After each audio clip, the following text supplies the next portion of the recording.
Mark Hall here with my amazing colleague, Corey James. And again, Corey, we have 3 police officers shot, a 4th police officer injured. Okay, and this all began with police serving an animal cruelty search warrant, and then it escalated into this. You know, it's kind of interesting when you having spoken with officers over the years, you know, they always say that each day they go out, they always expect the unexpected. But never do you think this is going to happen until it actually happens. You know, again, serving an animal cruelty search warrant, and then all of a sudden 3 police officers are actually shot. Of course, they're all going to be okay, which is most important. A 4th officer injured. And then now we have this police presence that Tosin was talking about. We have the neighborhood blocked off. I would assume that it would be considered a secured and contained area. You know, nobody's going anywhere.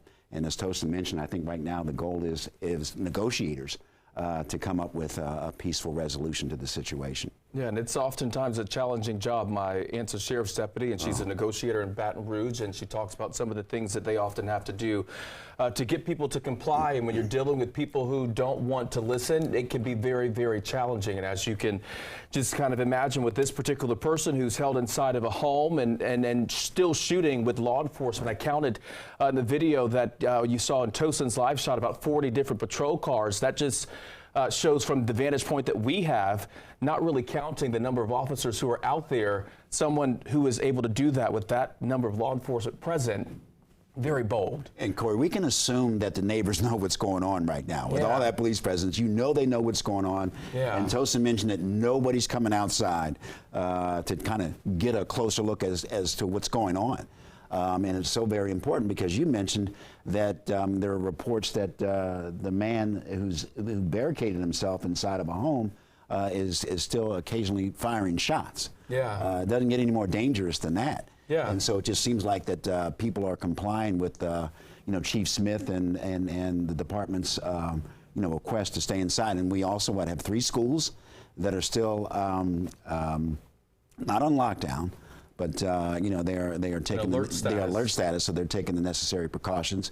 2 of those schools we saw on that map are in close proximity to you know, the area now where police are staged and the barricade situation is taking place. Yeah, and if you're a parent and you're wondering what is going on with your child's school, if we can pop up that graphic just detailing those schools that are impacted. These are the 3 schools. It's Knoll Elementary School, Plummer Elementary School, and Garfield Elementary School. You can see the 3 of those locations on this map here. Also pointing out where the shooting is not too far from those 3 schools.